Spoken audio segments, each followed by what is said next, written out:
जय हिंद साथियों। तो आज का अपना लेक्चर है मोस्ट इम्पॉर्टेंट टॉपिक किसका है। तो ये आज जो चैप्टर हम पढ़ेंगे वो अर्धचालक और संधि डायोड से है। ये आपके फिजिक्स के जो नया पैटर्न है उसका लास्ट चैप्टर है और इस लास्ट चैप्टर का लास्ट टॉपिक मैंने उठा रखा है। ये बहुत ज़रूरी है, बोर्ड एग्जाम में बार बार आया है, हर बार आया है लगभग। तो इस चैप्टर में आप क्या पढ़ेंगे, मोस्ट इंपॉर्टेंट क्या चीज़ें हैं और क्या आपको पढ़ना है, वो सारी चीज़ें इधर लिखी हैं। केवल एक आज टॉपिक पढ़ेंगे हम लोग, अर्धचालक और संधि डायोड चैप्टर का नाम है। इसमें जो मोस्ट इंपॉर्टेंट टॉपिक है वो पीएन संधि डायोड को लेकर है। पीएन संधि डायोड। तो सबसे पहली बात अगर हम पूछें कि हमें पढ़ना क्या है तो क्या आंसर होगा, हमें पीएन संधि डायोड के बारे में पढ़ना है, पूरी जानकारी लेनी। आज जो कुछ भी हम पढ़ेंगे वो सब पीएन संधि के बारे में पढ़ेंगे। ये सारी चीज़ें मैं बता दूंगा आपको पीएन संधि क्या होती है। फिर पीएन संधि का प्रयोग क्या होता है तो आपको पता होना चाहिए कि ये दो तरह से काम कर जाता है, एक अर्ध तरंग दिष्टकारी के रूप में और एक कैसा, पूर्ण तरंग दिष्टकारी के रूप में। दिष्टकारी का मतलब होता है एसी को डीसी में कन्वर्ट करना। आपने दो तरह की धाराएं पढ़ी थी ना, एक अल्टरनेट और एक जिसे हम प्रत्यावर्ती धारा कहते थे, और एक दिष्ट धारा। तो जो भी अल्टरनेट वाली चीजें हैं, प्रत्यावर्ती हैं, उन सबको डीसी में कन्वर्ट कर देना, दिष्ट धारा में या दिष्ट स्रोत में कन्वर्ट कर देना, उसका कार्य करता है कौन, पीएन संधि डायोड। इसका मुख्य काम यह है जो भी प्रत्यावर्ती स्रोत होगा उसको दिष्ट स्रोत में कन्वर्ट कर देगा, और इसके लिए हम यूज करते हैं पीएन संधि डायोड। तो बात की जाए पीएन संधि डायोड क्या है, तो ये आपको पता चला ना कि आपको पढ़ना क्या क्या है आज। केवल और केवल टॉपिक है पीएन संधि डायोड और इसका उपयोग। तो चलो बढ़ते हैं, सबसे पहले पीएन संधि के बारे में जानते हैं। पीएन संधि डायोड क्या होती है। पहले तो पीएन संधि डायोड बताने से पहले मैं थोड़ा सा हिंट दे देता हूं। एक दो तरह के अर्धचालक होते हैं अपने पास, दो तरह के। एक पी टाइप अर्धचालक होता है। अच्छा, ये अशुद्ध अर्धचालकों के प्रकार होते हैं रियल पे। एक पी टाइप होता है, एक एन टाइप होता है। जितना बस मैं बता रहा हूं इतनी चीजें याद रखना। एक पी टाइप अर्धचालक होता है और एक एन टाइप अर्धचालक होता है।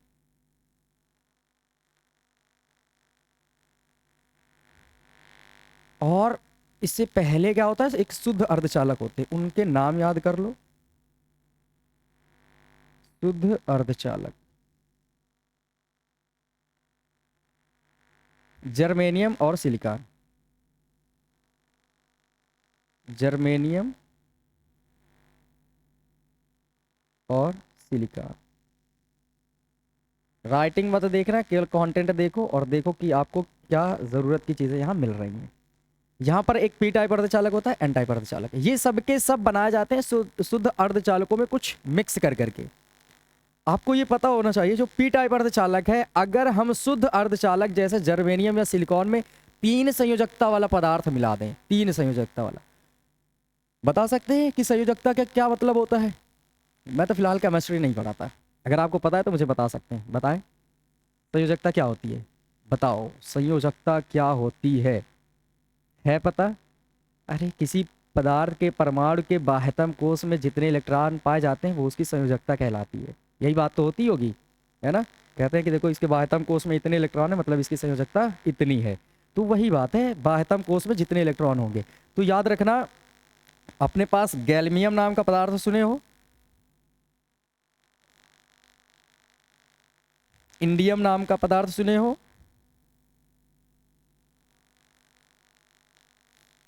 ये इनकी संयोजकता होती है तीन। कितनी होती है बोलो, तीन। इनकी संयोजकता कितनी होती है, तीन। तो अगर हम ऐसा करें, ये क्या है बोलो, संयोजकता है। अगर हम ऐसा करें कि इनको इनमें मिक्स कर दें, इनको इन शुद्ध वालों में मिक्स कर दें, जैसे ही मिक्स करेंगे तो ये दे देंगे पी टाइप अर्धचालक। समझ गए बात को। अगर हम शुद्ध अर्धचालकों में तीन संयोजकता वाले पदार्थ जैसे कि गैल्मियम, इंडियम, इस तरह की चीजें मिला दें, तो जैसे ही मिलाएंगे तो आपको ये पता होना चाहिए कि ये जब मिक्स होने के बाद जो अपद्रव्य मिला हुआ पदार्थ होगा उसका नाम क्या हो जाएगा, पी टाइप अर्धचालक। समझ गए। फिर इसके बाद अगर हम ऐसा करें कि पांच संयोजकता वाले पदार्थ ढूंढे,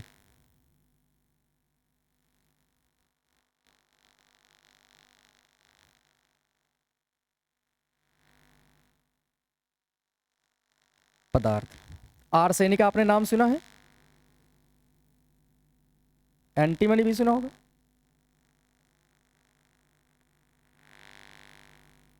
ये इस तरह की कोई चीजें हैं जिनकी संयोजकता कितनी हो, 5। इनकी 5 संयोजकता होती है। अगर इनको हम इनमें मिला दें, शुद्ध अर्धचालकों में इनमें मिलाएंगे, जर्मेनियम या फिर सिलिकॉन में, तो जैसे ही आप मिक्स करेंगे तो फिर ये किस में कन्वर्ट हो जाएंगे, बोलिए जरा, एन टाइप अर्धचालक में। तो याद रखोगे ना, बस छोटी छोटी बातें। अगर आपसे कोई पूछे कि शुद्ध अर्धचालक या निज अर्धचालक किन्हें कहते हैं, देखो इसमें अर्धचालकों के प्रकार होते हैं, एक शुद्ध या निज अर्धचालक और या फिर अशुद्ध अर्धचालक। तो निज अर्धचालक वे होते हैं जिनमें कोई भी अपद्रव्य नहीं मिलाया जाता। स्वतंत्र अवस्था में जर्मेनियम और सिलिकॉन, इनमें अगर कोई भी अन्य पदार्थ ना मिलाए अपद्रव्य के रूप में, तो ये अपने स्वतंत्र अवस्था में क्या कहलाते हैं, शुद्ध अर्धचालक या फिर निज अर्धचालक। अशुद्ध क्या होते हैं, जब हम शुद्ध अर्धचालकों में 3 संयोजकता या 5 संयोजकता का कोई पदार्थ मिला दें अपद्रव्य के रूप में, तो फिर इस प्रकार बने नए अपद्रव्य मिले हुए पदार्थ का नाम देते हैं अशुद्ध अर्धचालक। और अशुद्ध अर्धचालकों में कितने प्रकार होते हैं, बोलो 2 प्रकार। एक पी टाइप अर्धचालक होता है और एक एन टाइप अर्धचालक होता है। देखो 3 और 5 मिलाने से हमें 2 अलग अलग तरह के अशुद्ध अर्धचालक मिलते हैं, लेकिन 3 मिलाएंगे तो उसका नाम अलग होगा, 5 मिलाएंगे तो उसका नाम अलग होगा। जिनमें 3 संयोजकता का पदार्थ मिलाते हैं उस प्रकार के अर्धचालक का नाम क्या होगा, पी टाइप अर्धचालक। और जिनमें 5 संयोजकता का पदार्थ मिलाते हैं जब शुद्ध वालों में, तो फिर जो वो तैयार होंगे अपद्रव्य मिले हुआ पदार्थ, उसका नाम क्या होगा, एन टाइप अर्धचालक। उम्मीद है इतनी बातें समझ आ गई होंगी। यहीं पर एक खास बात और याद रखो, देखो जरा, ये जो अर्धचालक होते हैं ना, इनकी संयोजकता कितनी होती है, ये बात याद रखो, 4। कितनी संयोजकता होती, बोलो, 4। समझ गए। और देखो जैसे ही मान लो कि इसका एक परमाणु है, ये परमाणु, और इसके पास 4 हाथ हैं, ऐसा समझ लो, 4 हैंडेड थ्योरी समझ सकते हो इसे। अगर मान लो कि ये परमाणु है किसका, जर्मेनियम या फिर सिलिकॉन का, इसके पास कितने बाह्यतम कोश में इलेक्ट्रॉन होंगे, 4। अब जैसे ही आपने 3 संयोजकता का पदार्थ मिलाया, तो ये क्या करेगा, 3 संयोजकता वाला इस जर्मेनियम सिलिकॉन या जर्मेनियम या फिर सिलिकॉन का किसी एक परमाणु का स्थान लेगा, और जो पास पास में उपस्थित जर्मेनियम के और भी परमाणु होंगे ना, उनके हर एक एक इलेक्ट्रॉन से सहसंयोजी बंध बना लेता है। अब एक बात समझो जरा, इसके पास 4 थे, इसके पास 3 है, तो क्या कह नहीं सकते एक फ्री रह जाएगा, रह जाएगा कि नहीं रह जाएगा। तो जब वो एक फ्री रह जाएगा तो वहां इस स्थान पर एक खाली स्थान बनेगा कि नहीं बनेगा। तो पी टाइप में एक खाली स्थान बनकर तैयार होता है। क्या बनकर तैयार होता है, खाली स्थान, जो कि अपना सहसंयोजी बंध नहीं बना पाता। देखो 3 है, 3 से बना पाएगा, एक के लिए तो छूट गया ना खाली स्थान, वो अपना किससे बनाए, नहीं बना पाएगा।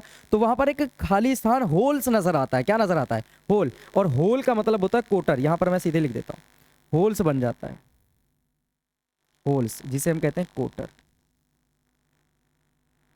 का निर्माण होता है, ठीक है। तो अब अगर मैं आपसे पूछूं पी टाइप अर्धचालकों में, अच्छा समझना, जैसे मान लो इतना सिलिकॉन ले लो, तो इसमें कितने परमाणु होंगे, बहुत से हो जाएंगे ना, अनगिनत परमाणु। क्यों, क्योंकि एक परमाणु का जो आकार होता है वो लगभग 10⁻⁻10 मीटर की कोटि का होता है। तो इसके अकॉर्डिंग अगर इतना लिया तो इसमें तो बहुत हो जाएंगे ना, गिन ना पाएंगे, इतने हो जाएंगे। अब इसमें जब तुम मान लो कोई 3 संयोजकता पदार्थ ऐसे मिलाए, तो क्या उसका एक परमाणु मिला है, नहीं, उसके भी तो बहुत सारे परमाणु हैं। और जब वो मिलेंगे तो हर जगह बिखर जाएंगे कि नहीं बिखर जाएंगे, फिर वो सहसंयोजी बंध बनाएंगे। इस तरह से सोचो, जब एक परमाणु एक कोटर बनाएगा, एक परमाणु जब आएगा तो एक छूट जाएगा ना, हर किसी का अपने पास वाले से एक छूटेगा, ऐसे ही बगल वाले से फिर एक छूटेगा, फिर एक छूटेगा, फिर एक छूटेगा। तो इस तरह से ढेर सारे क्या तैयार हो जाते हैं, कोटर्स तैयार हो जाते हैं। तो अगर मैं आपसे पूछूंगा पी टाइप अर्धचालकों में क्या उपस्थित होते हैं, तो आंसर होगा कोटर। क्या होते हैं, बोलो, कोटर। और ये जो कोटर होते हैं ना, ये आवेश वाहक का कार्य करते हैं। किसका कार्य करते हैं, बोलो, ये किसका कार्य करेंगे, आवेश वाहक का।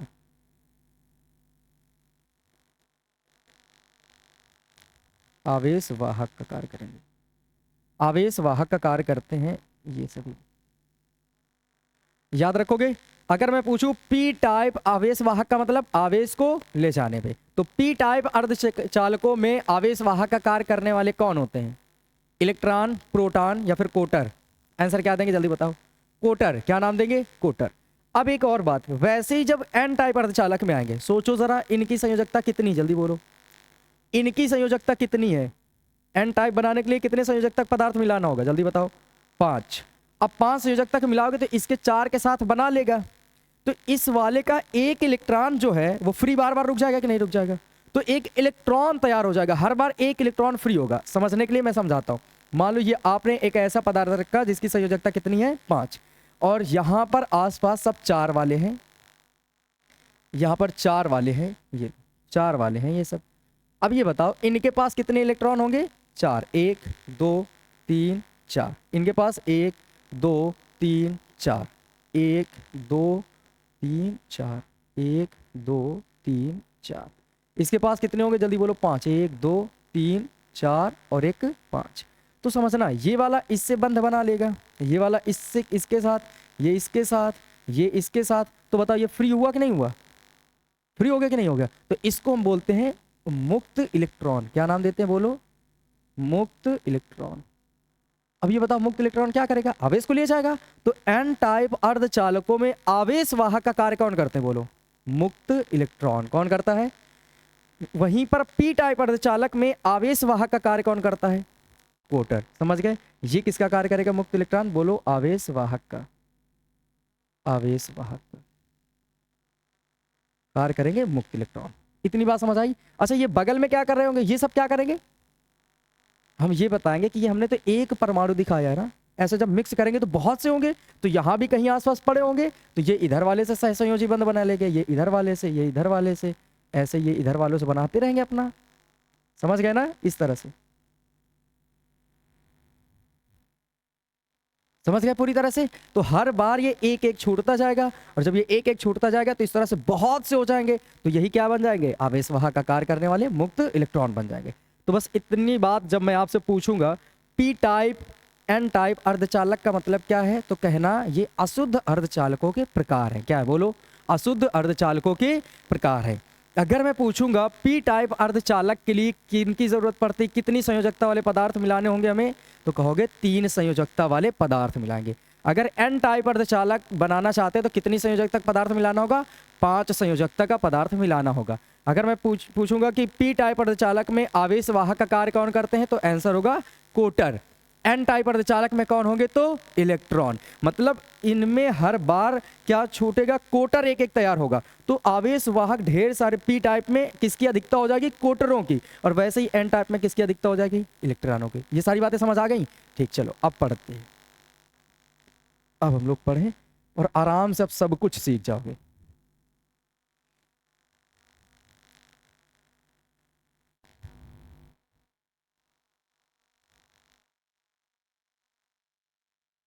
अब सुनो जरा पीएन संधि क्या है, और फिर पीएन संधि डायोड क्या है, ये भी हम लोग पढ़ेंगे। सबसे पहली बात तो पीएन संधि क्या होती है। अगर हम ऐसा करें कि ये मैंने एक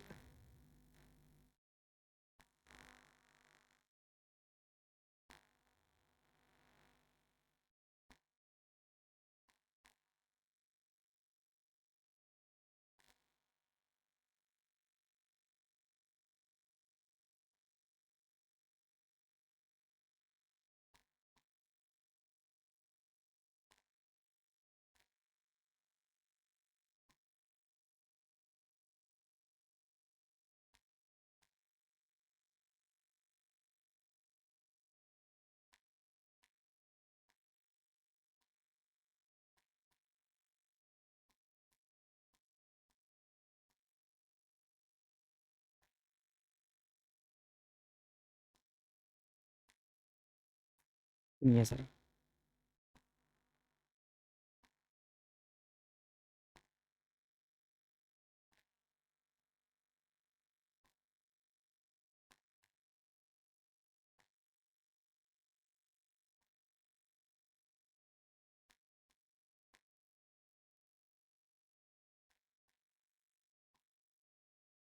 सुनना जरा, ये यहाँ पर एक इधर कलर अलग, इधर कलर अलग यूज किया गया है।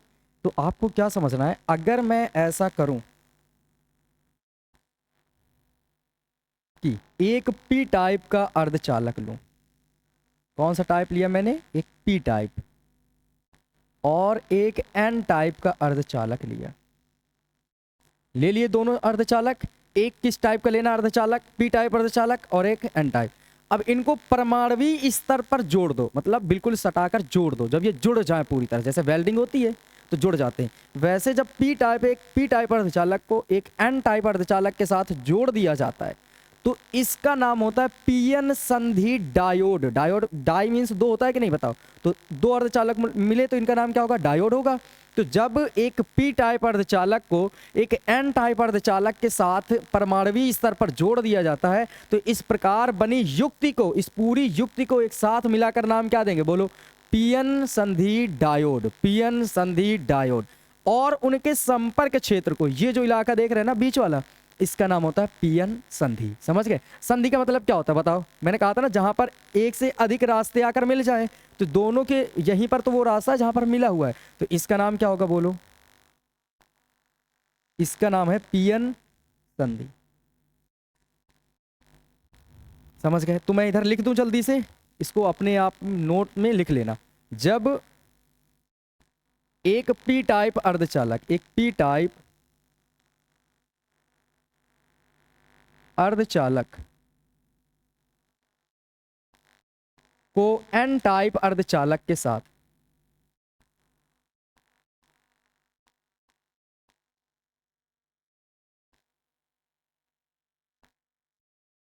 अर्धचालक के साथ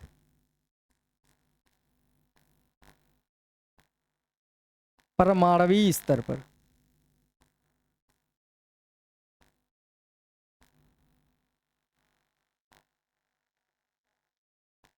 स्तर पर जोड़ देते हैं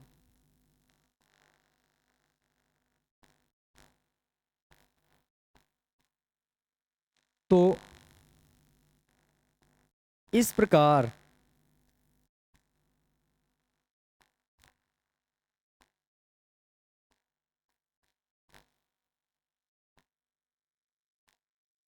अर्धचालकों के संयोग से, अर्धचालकों के संयोग से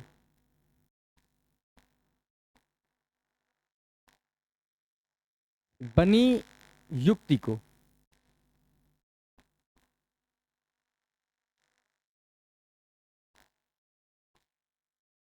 पीएन संधि डायोड कहते हैं।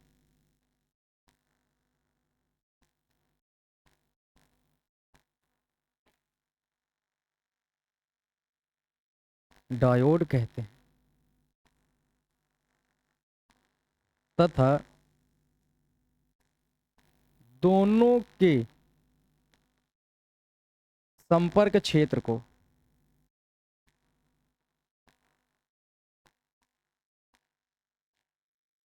पीएन संधि कहते हैं।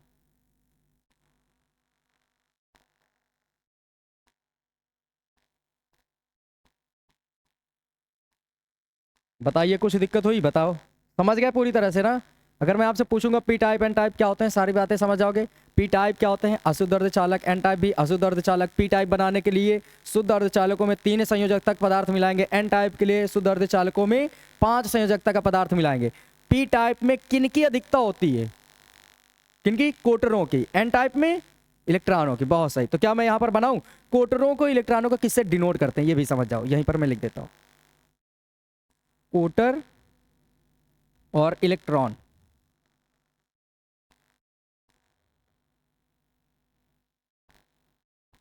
कोटर के लिए हम ये सिंबल यूज करेंगे, खोखला, और इसके लिए भरा।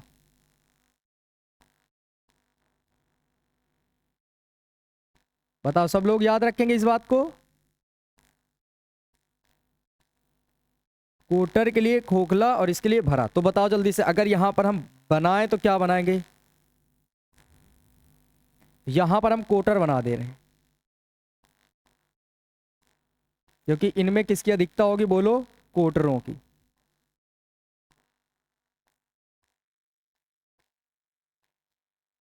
और इनमें किनकी अधिकता होती है? इलेक्ट्रॉनों की।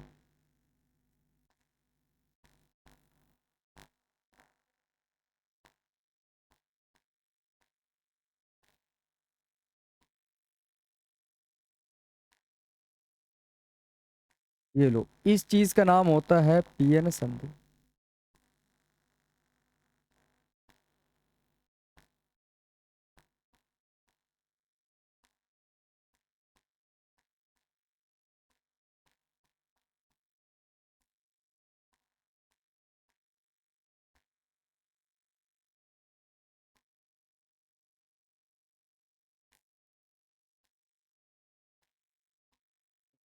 इस तरह से ये बन जाएगा। अब एक बात, थोड़ी सी और बात याद रखना, ऐसा तो पॉसिबल नहीं कि केवल ही कोटर रहे, इसमें इलेक्ट्रॉन भी होंगे पर वो बंधे होते हैं, बहुत बंधे होते हैं, मुक्त इलेक्ट्रॉन नहीं होते यहाँ पर इलेक्ट्रॉन तो होते हैं ना। अभी देखा था कोई भी अर्धचालक उसमें किसी में 3 थे, किसी में 5 थे, किसी में 4 थे कि नहीं थे, बशर्ते इसमें अधिकता किसकी हो जाती, कोटरों की। वैसे इसमें इलेक्ट्रॉन है तो क्या कोटर नहीं होंगे, कहीं पॉजिटिव वाली चीज़ें भी तो नहीं होंगी, रही होंगी। तो कुछ मात्रा में इधर इलेक्ट्रॉन भी होते हैं, इधर कोटर भी मानते हैं हम लोग, कभी गायब नहीं मानते कि एक ही एक सिंगल हो जाए, ऐसा संभव है। तो याद रखना, जब ज़रूरत पड़ेगी तो इनके साथ में हम एक डार्क सिंबल यूज़ कर लेंगे और इनके साथ में एक खोखला सिंबल यूज़ कर लेंगे, क्योंकि इनके साथ कहीं ना कहीं कोटर भी छिपा होगा, कोटर के साथ इलेक्ट्रॉन भी छिपे होंगे, और इनके साथ ये सिंबल यूज़ करेंगे जब ज़रूरत पड़ेगी। तो इतना समझ आया पीएन संधि डायोड क्या होती है, पीएन संधि क्या होती है, एक बार जल्दी समझ लो।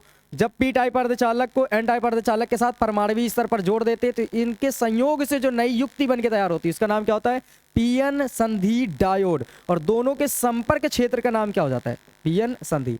अब देखो इसके उपयोग पढ़ो,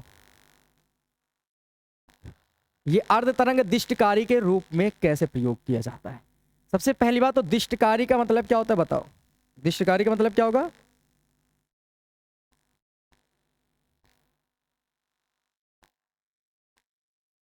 दिष्टकारी का मतलब जो प्रत्यावर्ती धारा स्रोत को किस में कन्वर्ट कर दे, दिष्ट धारा स्रोत में, एक ही ओर कर दे, एक ही दिशा में कर दे। देखो प्रत्यावर्ती ऊपर नीचे दोनों दिशाओं में चलती है ना ऐसे, तो उसको एक ही डायरेक्शन में कर दे, एक ही दिशा में, तो उसको हम कहते हैं दिष्टकारी या दिष्टकरण, एक ही दिशा में कर देने वाला। तो अर्ध तरंग दिष्टकारी के रूप में भी हम प्रयोग कर सकते हैं किसको, पीएन संधि को, और किसको, और एक पूर्ण तरंग दिष्टकारी के रूप में। लेकिन उससे पहले, ये पढ़ने से पहले मैं तुम्हें थोड़ी सी चीजें और बताना चाहता हूँ। खाली पेज कहाँ है, इधर है, यहाँ पर मैं बता देता हूँ, चलो सुनो जरा। सबसे पहली बात आपको अभिनति पढ़ना है, पीएन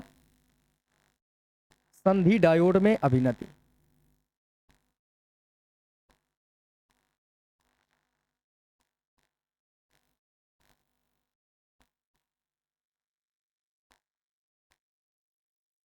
पीएन संधि डायोड में अभिनति, अभिनति दो प्रकार की होंगी, एक तो अग्र अभिनति आपको पढ़ लेनी है और एक पश्च अभिनति पढ़नी है। एक अग्र अभिनति पढ़नी है, अग्र अभिनति जिसे हम अग्र दिशिक के नाम से भी जानते हैं, अग्र दिशिक। अब सुनो जरा ये क्या होता है, अगर हम ऐसा करें कि वही पीएन संधि डायोड फिर से बनाएं, और थोड़ा सा जल्दी बनाएं,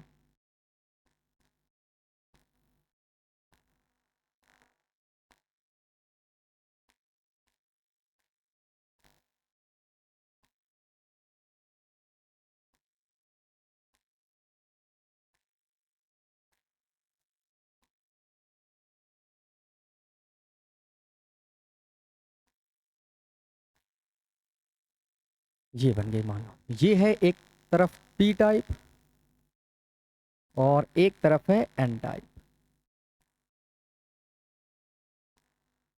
अर्धचालक। अब हम ऐसा करें कि इससे एक बैटरी बनाएं, ये बैटरी बना दें,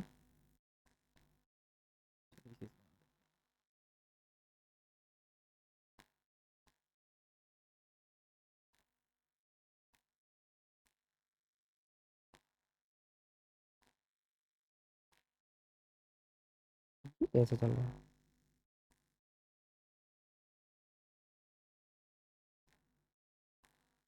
ये लो। अगर अच्छा बताओ पी टाइप में किन क्या दिखता होगा, जल्दी से बोलो, कोटरों की, और एन टाइप में इलेक्ट्रॉनों की। तो यहाँ पर हम जल्दी से बना देते हैं कोटर्स, कम ही बना देते हैं समझने के लिए बस। और ये अभिनति जब पढ़ लोगे ना तभी आगे की चीजें आएंगी भी, ये भी ध्यान रखना।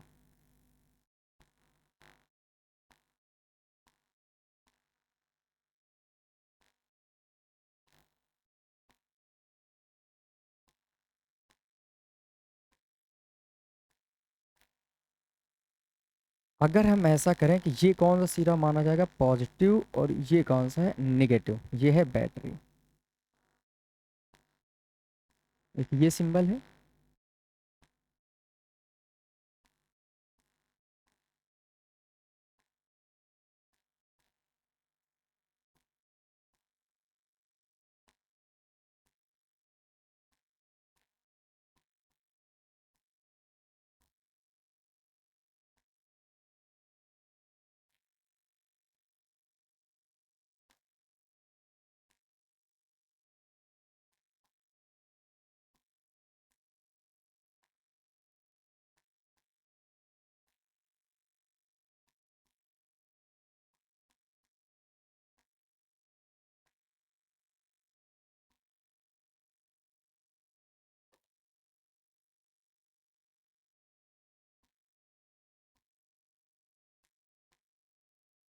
कृपया आवाज ना करें।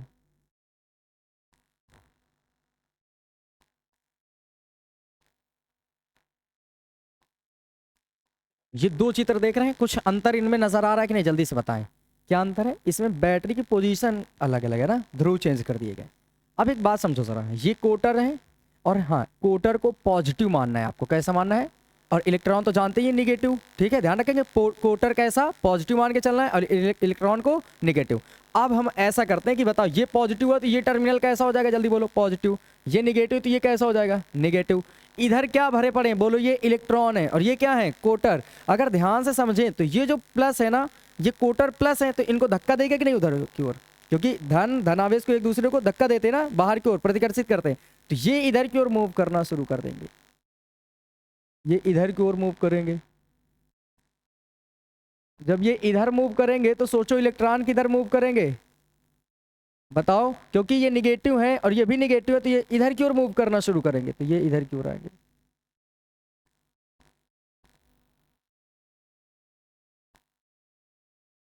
जी, इस तरह से बन गया, बन गया। अब यहीं पर आपको बात समझनी है, देखो ये इलेक्ट्रॉन पार कर जाएंगे कि नहीं, ऐसे खुद सोचो। ये नेगेटिव है, ये इधर की ओर मूव कर रहे हैं, तो पॉजिटिव की तरफ आएंगे, फिर यहाँ से निकलेंगे, फिर इधर से निकल जाएंगे, पहुंच जाएंगे जल्दी से। तो ये मतलब चक्कर लगाना शुरू कर देंगे। धनवान ये इलेक्ट्रॉन पी क्षेत्र में आएंगे, पी क्षेत्र के कोटर किधर जाएंगे, एन क्षेत्र। मतलब ये अपनी जगह पोजीशन चेंज कर रहे हैं कि नहीं, तो ये फिर पूरे परिपथ में धारा प्रवाहित करना शुरू कर देंगे। हम यही तो जानते हैं, जब परिपथ में इलेक्ट्रॉन दौड़ने लगते हैं तभी तो आवेश का प्रवाह होगा, तो यहाँ पर होगा। अब ये सोचो जरा, जब ये एन से पी की तरफ आए हैं, पी से एन की तरफ क्यों आए, क्योंकि हम कहेंगे कि ये पॉजिटिव है, इधर का पॉजिटिव हुआ, तो ये पॉजिटिव वाले पॉजिटिव के साथ बन गया, तो ये धक्का देंगे तो इधर की ओर चले जाएंगे। ये निगेटिव है, निगेटिव के पास में आ गया टर्मिनल, तो ये इसको धक्का देगा, ये इधर जाएंगे तो गति करना शुरू कर देंगे। फिर यहाँ पर एक बात सोचो जरा, जब ये निगेटिव होगा और ये पॉजिटिव होगा, क्या बताओ पी क्षेत्र का कोई भी कोटर इधर जा पाएगा एन क्षेत्र की ओर? अगर नहीं जाएगा तो आंसर बताओ क्यों, सोचो क्यों, जल्दी बताओ। क्योंकि ये पॉजिटिव मानते हैं हम और ये निगेटिव है, तो ये तो इधर की ओर मूव करने लगेंगे और ये इधर की ओर। तो बताओ, जब बीच में कोई इलेक्ट्रॉन प्रवाहित ही नहीं हो रहे हैं तो क्या धारा प्रवाहित होगी?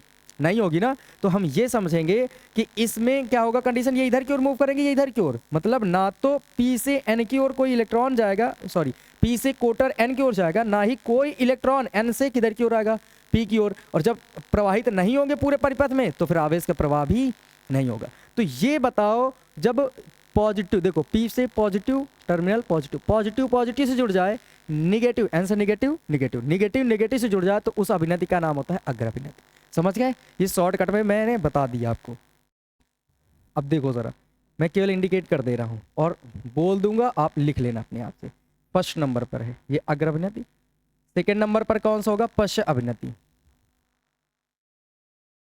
पश्च अभिनति, अभी हम बोलेंगे दोनों के डेफिनेशन सही से। अभिनति, इसी को कहते हैं पश्च दिशिक। और एक नाम काफी प्रचलन पे आ चुका है जिसको हम कहते हैं उत्क्रम अभिनति। जब बच्चों को भूलने की आदत हो उस समय उत्क्रम अभिनति देते हैं, ताकि और भी भूल जाएं, क्योंकि ये तो सबको याद रहते हैं ना, पश्च अभिनति पश्च दिशिक।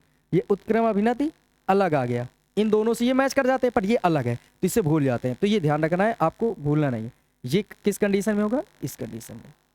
तो चलो अब दोनों को डेफिनेशन बनाते हैं। सुनो जरा, जो मैं बोल रहा हूँ वही लिख रहा है। इसमें क्या लिखना है, जब पीएन संधि डायोड के पी क्षेत्र को बाह्य बैटरी के धन ध्रुव से और एन क्षेत्र को बाह्य बैटरी के ऋण ध्रुव से जोड़ देते हैं, तो पी क्षेत्र के कोटर एन क्षेत्र की ओर और एन क्षेत्र में उपस्थित इलेक्ट्रॉन पी क्षेत्र की ओर गतिमान हो जाते हैं। इस प्रकार परिपथ में धारा प्रवाहित होती है और इस स्थिति में पीएन संधि डायोड अग्र अभिनति या अग्रदिशिक कहलाता है। समझ गए? पहली बात है। दूसरी बात, जब पीएन संधि डायोड, ये पूरी पीएन संधि डायोड बनी है ना, जब पीएन संधि डायोड के पी क्षेत्र को बाह्य बैटरी के ऋण ध्रुव से और एन क्षेत्र को बाह्य बैटरी के धन ध्रुव से जोड़ देते हैं, तब ना तो पी क्षेत्र में उपस्थित कोटर एन क्षेत्र की ओर गतिमान होते हैं और ना ही एन क्षेत्र में उपस्थित इलेक्ट्रॉन पी क्षेत्र की ओर जाते हैं, अर्थात परिपथ में कोई धारा प्रवाहित नहीं होती है। और इस स्थिति में पीएन संधि डायोड पश्च अभिनति या उत्क्रम अभिनति या पश्च दिशिक कहलाती है। बताओ कुछ दिक्कत हुई नहीं? तो जब भी हम बात करेंगे अग्र अभिनति के तो याद रखना है आपको पॉजिटिव, पी से पॉजिटिव तो पॉजिटिव से जुड़ा होना चाहिए, याद करने का तरीका। एन से निगेटिव तो निगेटिव, मतलब पॉजिटिव पॉजिटिव से निगेटिव निगेटिव जुड़ जाए तो समझ लीजिए अग्र अभिनति होगा। ठीक है, जो सही डायरेक्शन और सही मायने पर चीज़ें हों वैसे भी वो आगे बढ़ जाती। इसमें उल्टा है कि नहीं बताओ, इसमें उल्टा है। देखो ये पॉजिटिव होना चाहिए तो ये निगेटिव, ये निगेटिव है तो ये पॉजिटिव, उल्टा है ना, उल्टा है तो उत्क्रम, उल्टा है तो उत्क्रम, और सही है तो अग्र अभिनति। समझ गए। अब आते हैं अपनी चीज़ों पर जो हम पढ़ते हैं। कैसे काम करेगा अर्ध तरंग दिष्टकारी के रूप में। तो जब भी आपको पीएन संधि डायोड को अर्ध तरंग दिष्टकारी के रूप में प्रयोग करना है, यहां लिख देता हूं पीएन संधि डायोड का प्रयोग, इधर लिखता हूं पीएन संधि डायोड का प्रयोग।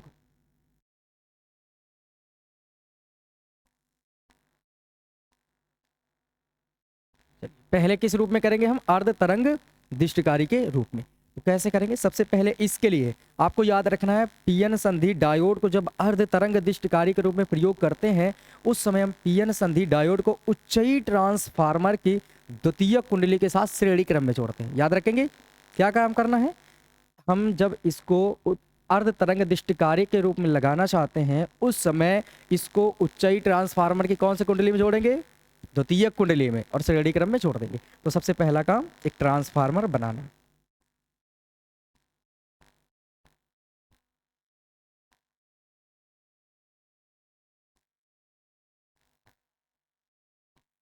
और यहां से लाइन लेंगे।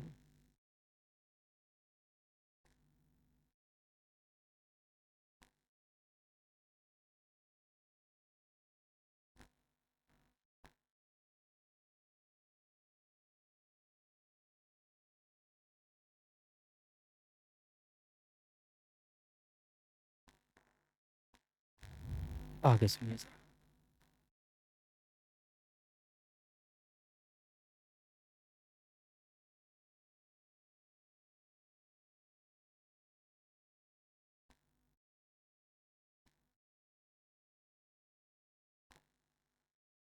और यहाँ पर अब जोड़ दिया जाए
ये चीजें, और आपको थोड़ा सा और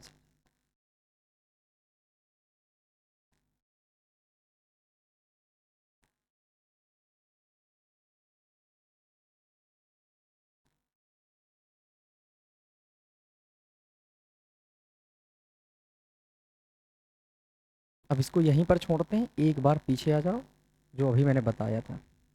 यहाँ पर मैं एक चीज और लिख दूं, पीएन संधि डायोड का संकेत, पीएन संधि डायोड का संकेत।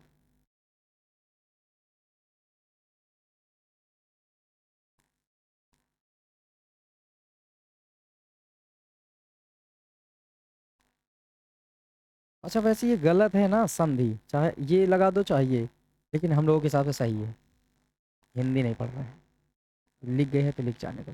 पीएन संधि डायोड का सिंबल क्या होता है, आपको ऐसे बनाना है, ऐसे, फिर एक त्रिभुज और एक लाइन।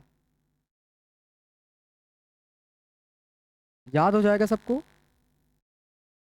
ये है पीएन संधि डायोड का सिंबल।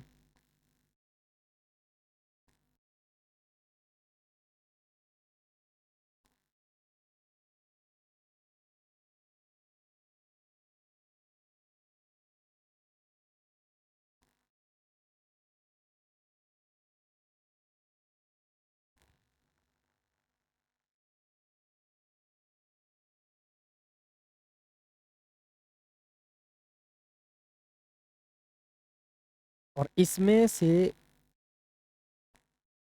ये जो इलाका है ना, ये वाला, ये पी का होता है और ये वाला इलाका एन का। समझ गए? ये है संकेत। अगर इसको ये अगर कहीं मिल जाए तो इसका मतलब क्या होता है, बोलो? पीएन संधि डायोड। तो ये क्या है अपने पास जो अब पीछे बनाकर दिखाया मैंने, ये जो चीज़ है इसका नाम क्या होगा, जल्दी से बताओ? पीएन संधि डायोड। ये कौन सा क्षेत्र है? पी क्षेत्र होगा। और ये कौन सा होगा? एन क्षेत्र होगा। समझ गए ना? और ये पूरा मिला देंगे तो ये जो चीज़ बन के आई इसका नाम होगा पीएन संधि डायोड। अब ध्यान रखो ज़रा, हमेशा आपको पता होता है ना कि प्राथमिक कुंडली, ट्रांसफार्मर की प्राथमिक कुंडली में स्रोत देते हैं। निवेशी स्रोत कहाँ होता है? प्राथमिक कुंडली में। तब तो अन्योन्य प्रेरक के हिसाब से द्वितीय कुंडली से हमें सब चीज़ें मिलती हैं। तो यहाँ पर निवेशी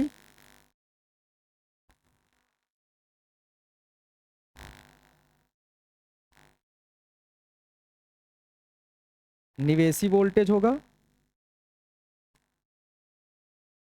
और यहाँ पर ये जो आर एल है, अगर यहाँ पर जो प्रतिरोध के साथ, ये लोड प्रतिरोध इसको कहते हैं, और यहाँ पर जो वोल्टेज मिलेगा इसका नाम होगा निर्गत वोल्टेज। यहाँ पर ये क्या है बोलिए ज़रा? निर्गत वोल्टेज। निर्गत वोल्टेज। हम्म, ये बन के तैयार हो गया। अब सुनिए ज़रा, हमें काम क्या करना है वो चीज़ें अब बहुत ध्यान से समझिए ज़रा। आपको निवेशी वोल्टेज अब कौन सा लेना है? अच्छा, दिष्टकारी का मतलब क्या हुआ? एसी को डीसी में कन्वर्ट करना। तो एसी वाला मैं इधर चित्र बना रहा हूँ और मैं आपको समझा रहा हूँ कैसे काम होगा ये।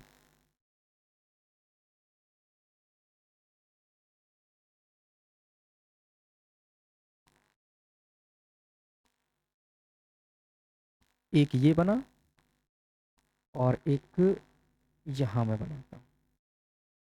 ये इसको थोड़ा सा ऊपर कर दूँ।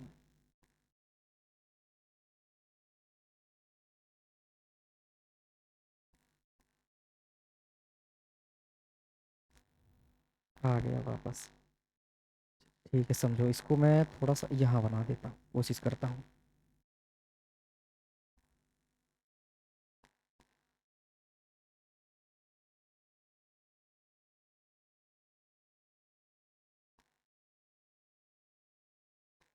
ये है निवेशी वोल्टेज। ये कौन सा वोल्टेज होगा बताओ? ये निवेशी। ये हम कौन सा बना रहे हैं बताओ? निवेशी।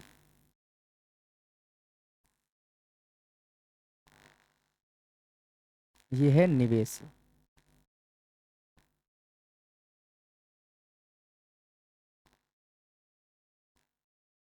और ये होगा निर्गत। अब देखेंगे हम निवेशी निर्गत में क्या अंतर आता है। सुनो जरा, एक बात समझो। जैसे मैंने एक बात कही कि मान लो ये, अच्छा, ये प्राइमरी कुंडली है। ये कौन सी कुंडली बोलो? प्राइमरी। और ये सेकेंडरी है। सेकेंडरी का ये S1 किनारा हो गया और ये S2 मान लेंगे। तो इसका नाम देते हैं हम S1 और इसका नाम S2। ये है S1 और ये है S2 और ये प्राइमरी कुंडली हो गई। ठीक है, अब सुनो जरा, इसका नाम P1 P2 नाम दे दें। P1 और P2। पूरा खेल हमें S1 S2 से समझना है। बस एक बार मैं बताता हूँ। जब इसमें कोई आप निवेशी वोल्टेज लगाएंगे तो इसमें अन्योन प्रेरण की घटना के मुताबिक इसका अपोजिट उत्पन्न होता है कि नहीं? प्रेरित धारा और या फिर प्रेरित विद्युत वाहक बल की दिशा कैसी होती है? पहले की विपरीत। तो मान लो आपने कहा ये निगेटिव है और ये पॉजिटिव है, ये निगेटिव है ये पॉजिटिव, तो इसमें जो उत्पन्न होगा ये पॉजिटिव और ये कैसा होगा? निगेटिव। यही तो होगी बातें, तो समझना जरा।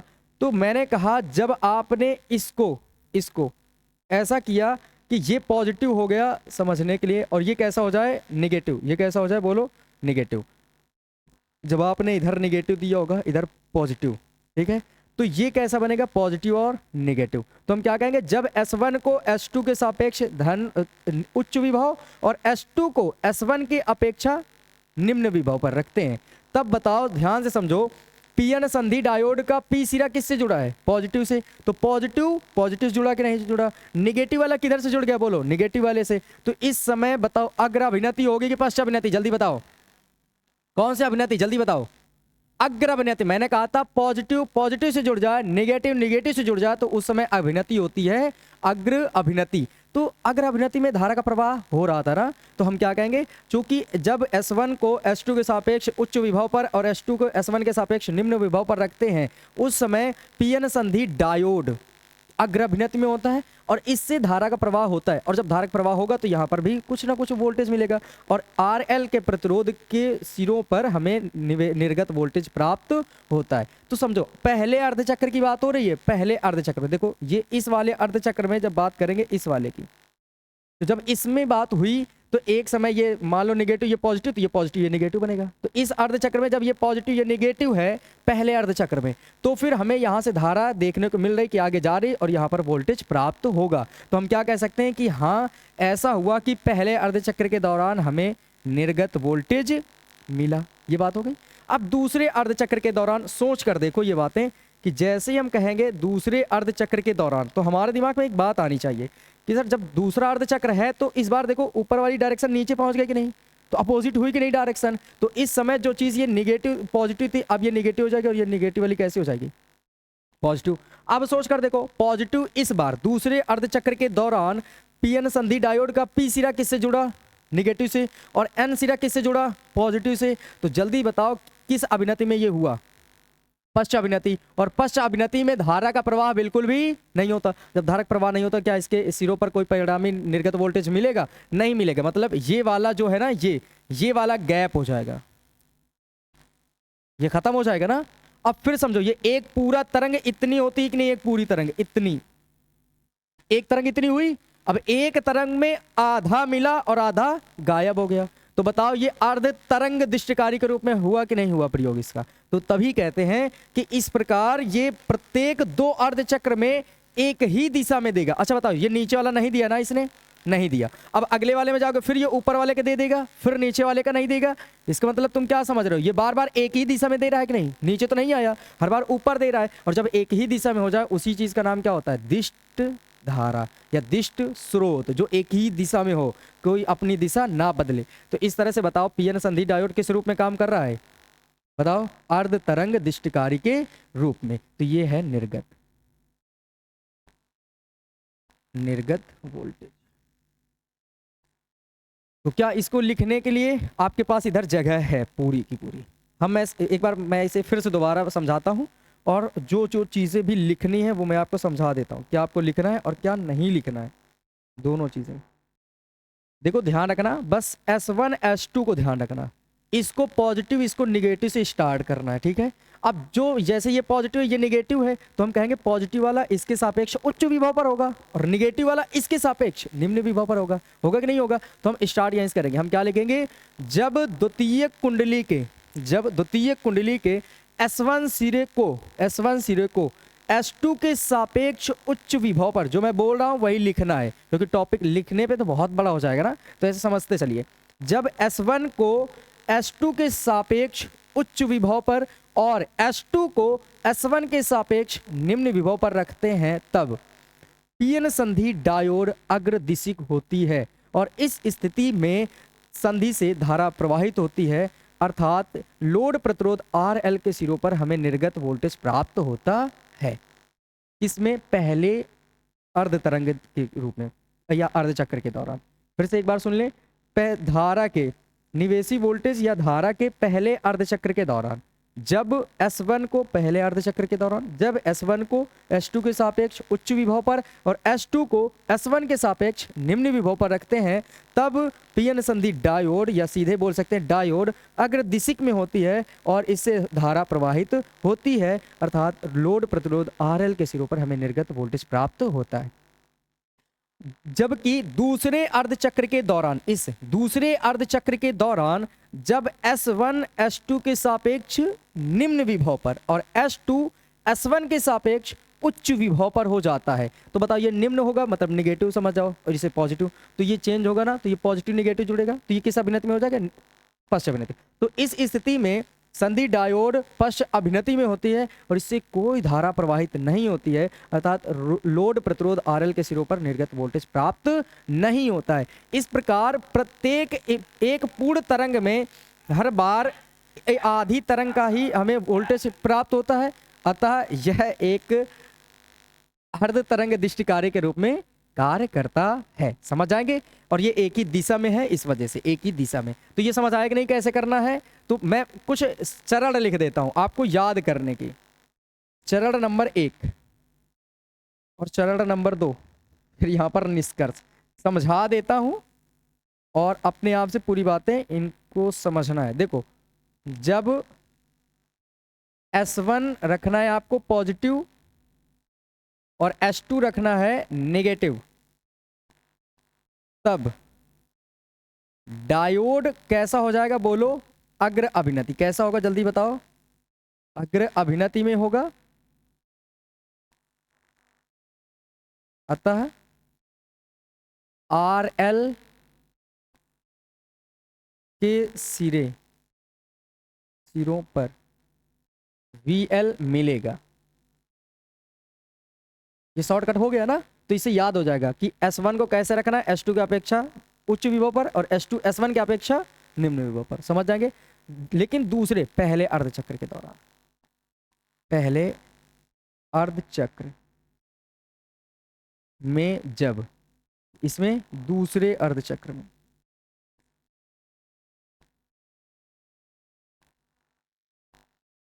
चक्र में जब आप S1 को कैसा कर लेंगे, इस बार दूसरे अर्धचक्र में दिशा बदल जाती है। देखो ये ऊपर थी, अब ये नीचे हो गई, दिशा बदल गई। मतलब S1 कैसा हो जाएगा बोलिए? नेगेटिव, और S2 हो जाएगा पॉजिटिव। तो फिर इस कंडीशन में आप ये कहेंगे कि तब डी कैसा हो जाएगा बोलिए जरा? पश्च अभिनति, पश्च अभिनति। अतः VL प्राप्त नहीं होगा, VL प्राप्त नहीं होगा।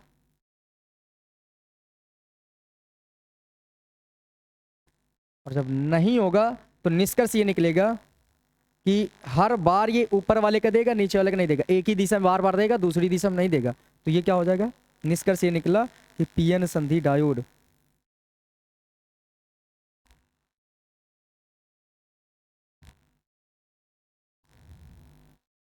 अर्ध तरंग दिष्टकारी के रूप में कार्य करता है। ये लो, बताओ सब कुछ समझ आ गया सही से? तो इस तरह से पूरी चीजें आपको समझ आनी चाहिए। अच्छा, स्क्रीनशॉट भी ले सकते हैं ना वो बच्चे जो देख रहे होंगे, वो तो याद ही ना। अच्छा, तुम लोग नहीं लेना है, वो सब बाकी ले लेंगे ऊपर वाले। वो लड़की रह जा रही है, बता। सुनिए जरा, पूर्ण तरंग दृष्टिकारी के रूप में कैसे करेंगे? अगर पूर्ण तरंग दृष्टिकारी के रूप में भी करना है तो सेम कंडीशन है, बशर्ते चित्र थोड़ा सा अलग होगा और इसका थोड़ा सा पहले के मुताबिक कठिन भी होगा चित्र, लेकिन आसान बहुत है। कठिन लगेगा पर आसान बहुत है।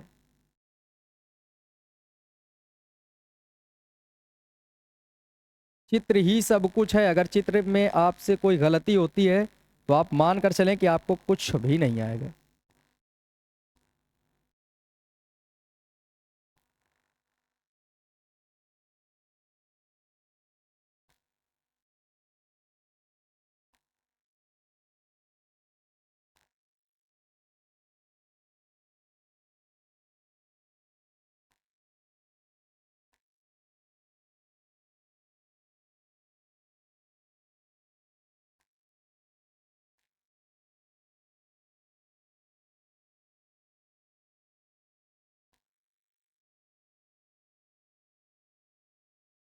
एक यहां पर हम डायोड लगा देते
ये समझ जाएंगे ये सब क्या बना दिया मैंने, बताएं।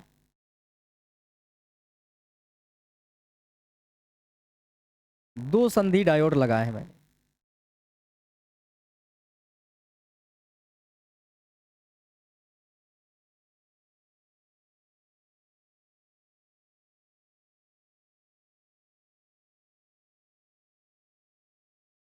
ये अगर आप पढ़ लेते हैं ना तो लगभग आपके 5 नंबर तो तैयार हो ही जाएंगे इस चैप्टर से।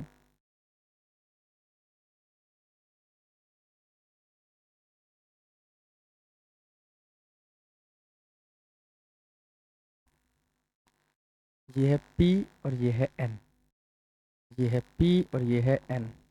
और अगर मैंने इसको बंद कर दिया तो ये पूरी डिजाइन बन गई संधि डायोड। ये हो गया D1 और ये हो गया D2। और यहां पर हम प्राप्त करेंगे निर्गत वोल्टेज।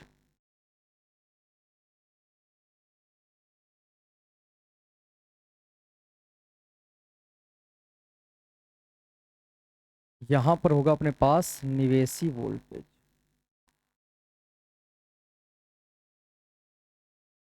ये है चित्र। अब इसमें बड़े ध्यान से समझना है, अगर थोड़ी सी गलती की तो सब कुछ खत्म।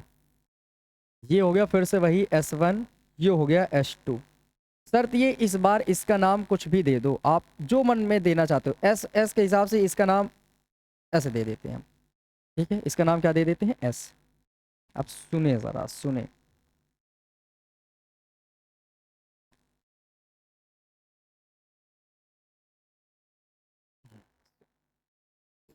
अब जो कुछ भी आपको देखना है, निवेशी निर्गत के दोनों चित्र मैं इधर बना देता हूं, एक निवेशी का और एक निर्गत का।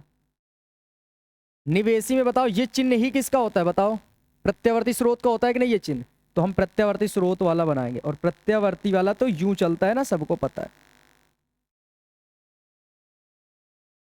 ये है O, ये निवेशी बना। निर्गत के लिए हम बना के रखते हैं और रिजल्ट पहले देखेंगे कि क्या आ रहा है, उसके अकॉर्डिंग चलेंगे हम। ये निवेशी है और ये वाला निर्गत है। अब ये है निवेशी वोल्टेज,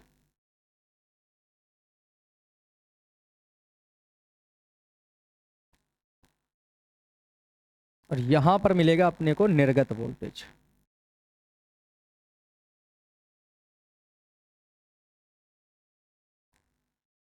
सुनिए जरा, जैसे ही मैंने कहा कि मान लो, अब इसकी अपेक्षा देखना है इसके हिसाब से। अब आपको इसके और इसके हिसाब से नहीं देखना, क्योंकि बीच में ये भी लग गया ना, तो एस के हिसाब से देखना है। तो हम ये कहेंगे, मान लो मैंने इसको पॉजिटिव दिया और इसको निगेटिव दिया। पहली बार मैंने इसको पॉजिटिव दे दिया और इसको निगेटिव दे दिया, तो क्या कहोगे, एस की अपेक्षा ये कैसा है बताओ, उच्च विभव पर, और एस की अपेक्षा ये कैसा होगा, निम्न विभव पर। निम्न विभव पर होगा कि नहीं होगा। तो जब एस की अपेक्षा S1 को उच्च विभव पर और एस की अपेक्षा S2 को निम्न विभव पर रखते हैं, तो सोच कर देखो इस वाले डायोड D1 पॉजिटिव पॉजिटिव जुड़ा कि नहीं। तो डायोड D1 कैसा हो जाएगा बोलो, अग्र अभिनति में हो जाएगा। जबकि डायोड D2 कैसा हो जाएगा बोलो, पश्चात अभिनति, क्योंकि पॉजिटिव पॉजिटिव जुड़ा होना चाहिए अग्र अभिनति के लिए। तो हमें यह पता चला कि इस कंडीशन में जब S1 को S की अपेक्षा उच्च विभव पर और S2 को S की अपेक्षा निम्न विभव पर रखते हैं, तो डायोड D1 कैसा हो जाता है बोलिए, अग्र अभिनति हो जाता है, जबकि D2 पश्चात अभिनति में। तो इस स्थिति में डायोड D1 से धारा प्रवाहित तो होती है और इससे कोई धारा प्रवाहित नहीं होती। तो अब सोच कर देखो, धारा ऐसे जाएगी कि नहीं जाएगी। तो इस कंडीशन में धारा की डायरेक्शन बना कर दिखाता हूं आपको। हाँ ठीक है, इसी कलर से बनाता हूं। तो ये धारा की डायरेक्शन ऐसे होगी, ऐसे ऐसे फिर ऐसे और ऐसे और फिर ऐसे फिर ऐसे और फिर ऐसे। समझ आई। इस बॉक्स में धारा ऐसे ही तो जाएगी, इसमें क्यों नहीं जाएगी, क्योंकि ये तो पश्चात दिशा है। तो इस बॉक्स में धारा प्रवाहित होगी। तो बताओ इस बॉक्स में ये RL भी लगा है कि नहीं लगा है, तो इसमें वोल्टेज प्राप्त होगा। तो मैंने कहा कि पहले अर्धचक्र के दौरान हमें निर्गत वोल्टेज तो मिला, तो मैंने कहा मिला तो फिर इसको आप बना लीजिए, बना लिए। अब दूसरे अर्धचक्र के दौरान की बात करते हैं। तो बताइए जरा, ऊपर वाला कैसा कर देंगे हम लोग, निगेटिव, और इसको कैसा कर देंगे, पॉजिटिव। तो अब सोच कर देखो, S की अपेक्षा S1 कैसा हो गया, निम्न विभव पर, और S2 S की अपेक्षा कैसा हो गया, उच्च विभव पर। अब सोच कर देखो जरा कि S1 कैसा हो जाएगा, वो D1 कैसा हो जाएगा, पश्चात अभिनति, क्योंकि P वाला माइनस से जुड़ा, पॉजिटिव पॉजिटिव से जुड़ा होने पर अग्र अभिनति, अदरवाइज पश्चात अभिनति। तो डायोड D1 पश्च अभिनति हो जाता है, जबकि डायोड D2 अग्रवनियत में हो जाता है। इस स्थिति में डायोड D1 से कोई प्रवाहित धारा नहीं होती है, जबकि D2 से धारा प्रवाहित होती है। अब अगर इससे होगी तो P से N की ही ओर बनाना है आपको, तो कैसे चलोगे बताओ। इसको मैं डॉटेड बनाता हूं ताकि मैं आपको समझा सकूं अच्छे से। तो इसमें धारा की डायरेक्शन कुछ यूं होगी, मैं ऐसे बना दूं, ऐसे चलेगी इधर ऐसे, और इधर ऐसे ऊपर जाएगी, फिर इधर ऐसे जाएगी और इधर ऐसे निकलेगी, इधर ऐसे आएगी, फिर ऐसे आएगी। यही हुई कि नहीं डायरेक्शन। अब मैं एरो बनाकर समझाता हूँ कौन किसकी तरफ है। देखो ये वाली ऐसे जाएगी, ऐसे ऐसे ऐसे, फिर ऐसे, फिर ऐसे, फिर ऐसे। यही बात हुई कि नहीं हुई। अब दोनों ही हालात में बस जो मैं तुम्हें समझाने वाला हूँ वही समझना। RL में डायोड D1 के कारण दिशा किधर है धारा की, देखो इधर से इधर की ओर है ना, राइट से लेफ्ट की ओर है कि नहीं, राइट से लेफ्ट की ओर है कि नहीं। और जब D2 की वजह से धारा प्रवाहित हुई वो भी किधर से बताओ, राइट से लेफ्ट की ओर, राइट से लेफ्ट की ओर। क्या धारा की डायरेक्शन में कोई परिवर्तन हुआ, नहीं हुआ। इसका मतलब ये हुआ चाहे ये धारा भेजे चाहे ये धारा भेजे, डायरेक्शन क्या है बोलो, सेम है। और हमने दिष्ट धारा की कंडीशन भी तो यही पढ़ी थी, जब धारा की डायरेक्शन ना बदल रही हो, परिमाण एक निश्चित समय के साथ वो फिक्स रहे वो, है ना। तो फिर इसका मतलब ये हुआ ये वाला, अच्छा बताओ दूसरे अर्ध चक्र के दौरान हमें ये तो नहीं दे रहा है, लेकिन ये वाला दे रहा है कि नहीं धारा, तो हमें ये वाला मिला, साथ में ये भी मिल रहा है, ये भी मिल रहा है और ये भी मिल रहा है। शर्त ये है कि दोनों एक ही डायरेक्शन में मिल रहे हैं कि नहीं। तो बताओ ये वाला नीचे ना बनकर किधर बनेगा, किधर बनेगा बोलो, ऊपर ही बन जाएगा ये। फिर अगले में भी ऐसे ही बनेगा। तो अब बताओ ये दोनों ओर चलता था और ये एक ही ओर आ रहा है, तो इसका मतलब क्या हुआ बताओ जल्दी समझ पाए। कि इस तरह से हम समझ गए कि ये दिष्टकरण का ही कार्य करता है। बताओ दिष्टकारी है कि नहीं, ये एक ही डायरेक्शन में दे रहा है कि नहीं। हम जानते हैं कि ये दोनों डायरेक्शन में चल रहा है, बशर्ते ये एक ही डायरेक्शन में दिखा रहा है। तो हम ये समझ गए ना कि ये पीएन संधि डायोड पूर्ण तरंग दिष्टकारी के रूप में करता है, मतलब पूर्ण तरंग को भी दे सकता है लेकिन एक ही दिशा में देगा, तो पूर्ण तरंग दिष्टकारी के रूप में भी प्रयोग कर सकते हैं। तो देखो इसमें शॉर्टकट में लिख देता हूं इधर, चरण फर्स्ट, चरण सेकेंड और निष्कर्ष।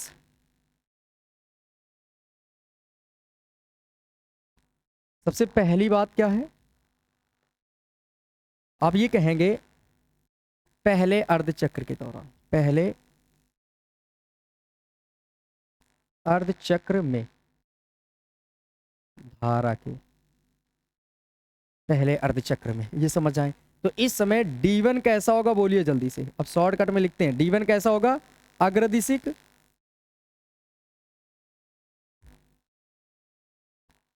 अग्रदिशिक। पहले अर्धचक्र में ये पॉजिटिव और ये निगेटिव, यही तो था। तो ये अग्रदिशिक और ये पश्चदिशिक, ये अग्रदिशिक। और D2 कैसा होता था, पश्चदिशिक, पश्चदिशिक। तब D1 से धारा, D1 से धारा प्रवाहित होगी, अर्थात RL के सिरों पर वोल्टेज VL प्राप्त होगा, प्राप्त होगा। हमें एक बात समझ आई कि नहीं, शॉर्टकट में हम जल्दी जल्दी ये समझा पा रहे हैं कि D1 अग्रदिशिक है, D2 पश्चदिशिक है। तो एक तो धारा दे रहा है ना, अगर एक धारा दे रहा है तो हमें VL प्राप्त हो जाएगा। और जब हो जाएगा तो हम कहेंगे पहले अर्धचक्र का इधर हमें ग्राफ मिल जाएगा। दूसरे अर्धचक्र में क्या होगा, जब दूसरे चरण में दूसरे धारा के, धारा के दूसरे अर्धचक्र के दौरान, अर्धचक्र में या के दौरान आप लिख सकते हैं। तो D1 इस बार कैसा हो जाएगा बोलिए सर, पश्चदिशिक।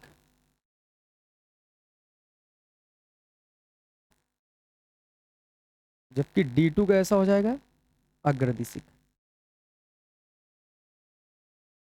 तो इस बार इससे तो धारा नहीं मिलेगी बशर्ते D2 से, तब D2 से धारा प्रवाहित होगी, धारा प्रवाहित होगी, अर्थात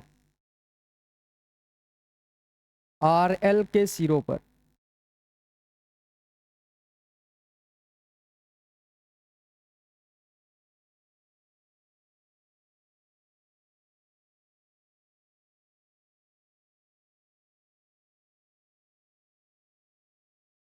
सिरों पर निर्गत वोल्टेज, निर्गत वोल्टेज VL, लेकिन समान दिशा में, समान दिशा में प्राप्त होगा। बताओ ये मैंने क्यों बात लिखी यहाँ पर देखो, लेकिन समान दिशा में, तब तो हम कहेंगे ना कि ये समदिशिक है, और जो समदिशिक होगा वही क्या होता है, दिष्ट दिष्ट धारा होती है या दिष्ट स्रोत होता है। तो हम क्या लिखेंगे, प्राप्त होगा। निष्कर्ष क्या हुआ कि पीएन संधि डायोड, पीएन संधि डायोड, संधि डायोड पूर्ण तरंग दिष्टकारी के रूप में कार्य करता है।